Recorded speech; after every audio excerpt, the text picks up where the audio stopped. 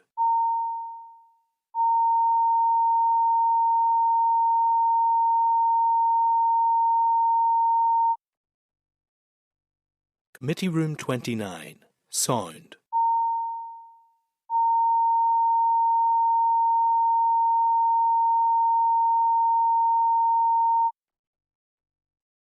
Committee Room 29. Sound.